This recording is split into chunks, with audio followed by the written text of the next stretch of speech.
دو بڑی غلطیاں ہیں جو کی جاتی ہیں طلاق کے معاملے کے اندر۔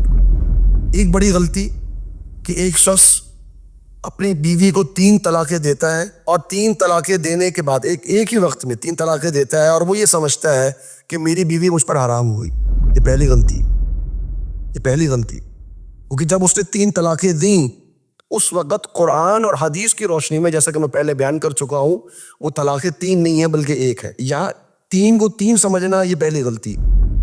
دوسری غلطی یہ کہ پھر وہ چونکہ ابھی بھی اپنے شوہر کے نکاح میں ہے، اس کے باوجود بھی اس کو اس شوہر سے متعلقہ سمجھا جاتا ہے اور پھر اس کا ایک اور نکاح کرا دیا جاتا ہے، نکاح پر نکاح کر دیا جاتا ہے حلالہ کی نیت سے۔ اب یہ ایک اور بڑی غلطی ہے۔ تو وہ تو پہلے ہی اپنے شوہر کے نکاح میں ہے، ابھی تو طلاق باقی ہی نہیں ہوئی، یہ 3 طلاقیں تھیں ہی، 1 طلاق، وہ اپنے شوہر کے نکاح میں ہے، یہ دوسرے حلالے کا نکاح کراتے وقت اب یہ نکاح کے اوپر نکاح ہو گیا۔ ہمارے معاشرے میں ایک چیز رائج ہے جس کو حلالہ کہا جاتا ہے، یہ قطعاً جائز نہیں ہے۔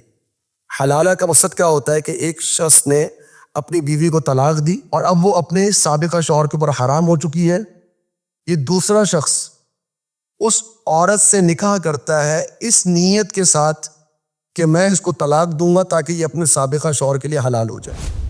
یعنی دوسرا جو نکاح ہو رہا ہوتا ہے اس میں شوہر کی نیت یہ ہوتی ہے کہ میں اس عورت سے اس لیے نکاح کر رہا ہوں کہ تاکہ یہ عورت اپنے سابقہ شوہر کے لیے حلال ہو جائے۔ تو یہ جو معاملہ ہے اس کو ہم کہتے ہیں حلالہ۔ اور نبی کریم صلی اللہ علیہ وسلم نے بالکل واضح حدیث ہے، سنن نسائی کی، جامع ترمذی کی، آپ صلی اللہ علیہ وسلم نے فرمایا لعن اللہ المحلل والمحلل لہ، اللہ رب العالمین کی لعنت ہے اس شخص پر۔ محلل سے مراد وہ ہے کہ جو نکاح کر رہا ہے اس نیت سے کہ اپنے سابقہ شوہر کے لیے حلال ہو جائے، والمحلل لہ، اور اس پر بھی لعنت ہے کہ جس سابقہ شوہر کے لیے اس بیوی کے ساتھ حلالہ کیا جا رہا ہے۔ تو اب اللہ کی لعنت، تو اللہ رب العالمین کی جو لعنت ہو کسی معاملے کے اوپر، یہ کام جائز ہو سکتا ہے؟ جائز نہیں ہو سکتا۔ تو کام جائز نہیں ہو سکتا تو کیا وہ کام کرنا ہمارے لیے یا ایک جواز کی صورت نکالنا، یا کس استثناء نکالنا، ہیلا کرنا، یہ درست ہے؟ قطعاً درست نہیں۔ تو اسی لیے نبی صلی اللہ علیہ وسلم نے التیس المستعار کہا کہ ادھار لیا وہ سانڈ جس سے حلالہ کرایا جاتا ہے۔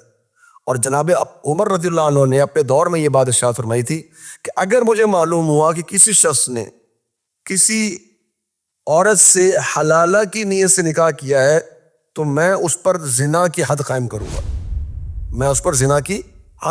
گا، اگر وہ شادی شدہ ہے تو رجم کر دیا جائے گا، شادی شدہ نہیں تھا تو اس کو کوڑے مارے گا، تو یہ اس کی حد ہے۔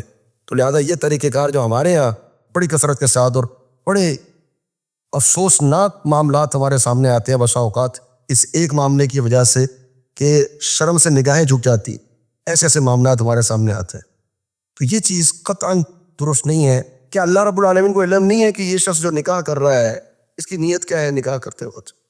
تو لہٰذا طلاق 3 دفعہ ہوگی، 3 حیض کے بعد طلاق واقع ہوگی، رجوع کا اختیار موجود ہے حیض کے بعد، اور اس کے بعد اگر 3 طلاقیں ہو گئیں تو اب فطری طریقہ کار، حلالے والا کوئی طریقہ کار جو ہے وہ جائز نہیں۔